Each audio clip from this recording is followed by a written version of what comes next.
वैज्ञानिक रह गए हैरान। भारत ने थार रेगिस्तान में कर दिखाया वो जो सदियों तक नामुमकिन माना जाता रहा। और आज यह कहानी किसी कल्पना, अफवाह, प्रचार या अतिशयोक्ति की नहीं, बल्कि उस नए भारत की ठोस, जमीनी और आंखों देखी वास्तविकता की है जो मजबूत इच्छा शक्ति, वैज्ञानिक सोच, आधुनिक तकनीक और निर्णायक नेतृत्व के साथ असंभव को संभव में बदलना जानता है। क्योंकि जिस थार को कभी केवल तपती रेत, असहनीय गर्मी, सूखा, अकाल, पानी की भीषण कमी, पशुधन की मौत, खेती की असफलता, पलायन और लाचारी का प्रतीक माना जाता था, वही थार आज जल क्रांति, कृषि परिवर्तन, सामाजिक उत्थान और आत्मनिर्भरता का जीवंत उदाहरण बन चुका है। और इसके पीछे सबसे बड़ी, निर्णायक और ऐतिहासिक भूमिका रही है मोदी सरकार की दूरदर्शी नीतियों, दीर्घकालिक विजन, स्पष्ट नेतृत्व और उस सोच की जिसने पानी को राजनीति का विषय नहीं बल्कि राष्ट्र निर्माण की रीढ़ माना।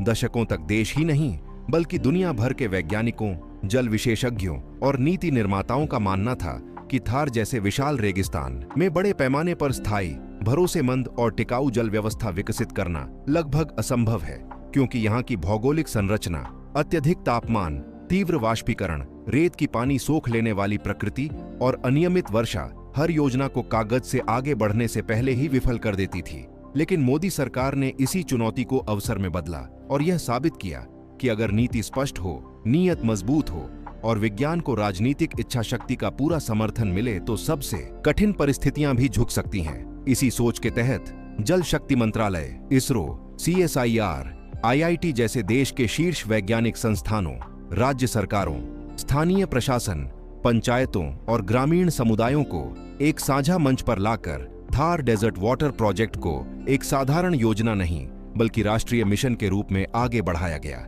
जहां उद्देश्य केवल पानी पहुंचाना नहीं बल्कि हर बूंद का वैज्ञानिक, तकनीकी, पारदर्शी और टिकाऊ प्रबंधन सुनिश्चित करना था। इस महत्वाकांक्षी परियोजना के अंतर्गत नहर प्रणालियों के व्यापक आधुनिकीकरण, नई जल वितरण शाखाओं के निर्माण, विशेष जियोलाइनिंग तकनीक के उपयोग से रिसाव को न्यूनतम करने, भूमिगत जल भंडारण संरचनाओं के विकास, बड़े पैमाने पर वर्षा जल संचयन, सदियों पुरानी पारंपरिक जल संरचनाओं जैसे टांकों, जोहड़ों और कुंडों के पुनर्जीवन, सौर ऊर्जा आधारित पंपिंग सिस्टम, ड्रिप और माइक्रो इरिगेशन जैसी अत्याधुनिक सिंचाई तकनीकों का ऐसा अद्भुत संगम देखने को मिला जिसने रेगिस्तान की सूखी रेत के नीचे जीवन की नई धारा बहा दी। नर्मदा लिंक, इंदिरा गांधी नहर और अन्य अंतर्राज्यीय जल परियोजनाओं को आधुनिक डिजिटल नियंत्रण प्रणालियों और वैज्ञानिक जल प्रबंधन मॉडल से जोड़ते हुए पानी को उन दूर दराज इलाकों तक पहुंचाया गया जहां पीढ़ियों से खेती केवल मानसून की अनिश्चित कृपा पर निर्भर थी। और जब पहली बार थार की तपती रेत में हरियाली उगी, खेतों में फसलें लहलहाईं, चारागाह हरे हुए और कुओं का जल स्तर ऊपर आया, तो यह केवल कृषि की सफलता नहीं बल्कि एक मानसिक, सामाजिक और सांस्कृतिक क्रांति का क्षण था जिसने वहां के लोगों के आत्मविश्वास को नई ऊंचाई दी। वैज्ञानिक इस बात से विशेष रूप से हैरान और प्रभावित हैं कि इस पूरी परियोजना में पर्यावरणीय संतुलन को कितनी सूझबूझ और संवेदनशीलता के साथ साधा गया। जहां एक ओर जल उपलब्धता में ऐतिहासिक वृद्धि हुई, वहीं दूसरी ओर बड़े पैमाने पर वृक्षारोपण, चारागाह विकास, मिट्टी संरक्षण, जैव विविधता संरक्षण और स्थानीय जलवायु संतुलन पर भी समान रूप से काम किया गया, जिसके परिणाम स्वरूप तापमान में संतुलन, धूल भरी आंधियों में कमी, वन्य जीवों की वापसी और जीवन स्तर में स्पष्ट सुधार देखने को मिला। मोदी सरकार की सबका साथ, सबका विकास, सबका विश्वास की नीति थार में जमीन पर उतरती हुई दिखाई दी, क्योंकि पानी आने के साथ ही गांवों में कृषि आधारित रोजगार बढ़ा, पशुपालन और डेयरी को नई ऊर्जा मिली, महिलाओं को किलोमीटरों दूर से पानी ढोने की मजबूरी से स्थायी मुक्ति मिली, बच्चों की शिक्षा में निरंतरता आई, स्वास्थ्य स्थितियों में सुधार हुआ और वर्षों से चला आ रहा ग्रामीण पलायन धीरे धीरे थमने लगा। इस परियोजना में डिजिटल निगरानी, सैटेलाइट मैपिंग, ड्रोन सर्वे और रियल टाइम डेटा एनालिटिक्स का उपयोग कर यह सुनिश्चित किया गया कि पानी का दुरुपयोग न हो, वितरण न्याय संगत रहे और भविष्य की पीढ़ियों के लिए संसाधन सुरक्षित रहे। और यही कारण है कि आज थार की जल व्यवस्था केवल अस्थायी राहत नहीं बल्कि दीर्घकालिक, आत्मनिर्भर और टिकाऊ मॉडल के रूप में उभर चुकी है। इसके साथ साथ स्थानीय युवाओं को जल प्रबंधन, सौर ऊर्जा रखरखाव, ड्रिप इरिगेशन तकनीक और डेटा निगरानी जैसे क्षेत्रों में प्रशिक्षण देकर उन्हें केवल लाभार्थी नहीं बल्कि इस परिवर्तन का भागीदार बनाया गया, जिससे गांवों में तकनीकी समझ बढ़ी और रोजगार के नए अवसर पैदा हुए।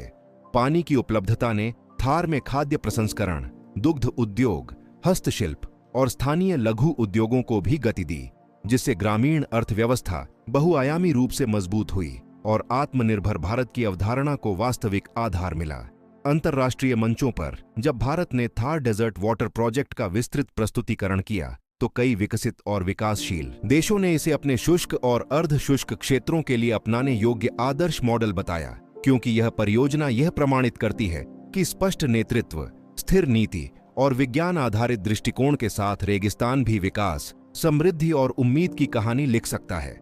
आलोचक चाहे जितने सवाल उठाएं या संदेह व्यक्त करें, लेकिन आज जमीनी हकीकत, बढ़ता कृषि उत्पादन, सुधरता भूजल स्तर, मजबूत होती ग्रामीण अर्थव्यवस्था, आत्मनिर्भर किसान और आत्मविश्वास से भरे लोग खुद इसका सबसे बड़ा उत्तर दे रहे हैं। और यही मोदी सरकार की सबसे बड़ी उपलब्धि है कि उसने विकास को केवल कागजों, आंकड़ों या शहरों तक सीमित नहीं रखा, बल्कि देश के सबसे कठिन, उपेक्षित और चुनौतीपूर्ण भूभाग तक पहुंचाया। आज थार के गांवों में साफ पीने का पानी, हरियाली, रोजगार, सम्मान और भविष्य की उम्मीद है। और यह दृश्य हर भारतीय को गर्व से भर देता है कि हमारा देश अब चुनौतियों से डरता नहीं, बल्कि उन्हें अवसर में बदलना जानता है। इसलिए अगर आपको यह प्रेरक और ऐतिहासिक कहानी पसंद आई हो, अगर आप ऐसे ही भारत की विकास गाथाओं, साहसिक परियोजनाओं और नई उपलब्धियों को सबसे पहले देखना चाहते हैं, तो अभी चैनल को सब्सक्राइब करें, वीडियो को लाइक करें, अपनी राय कमेंट में जरूर लिखें। इस वीडियो को ज्यादा से ज्यादा शेयर करें, ताकि यह संदेश देश दुनिया के हर कोने तक पहुंचे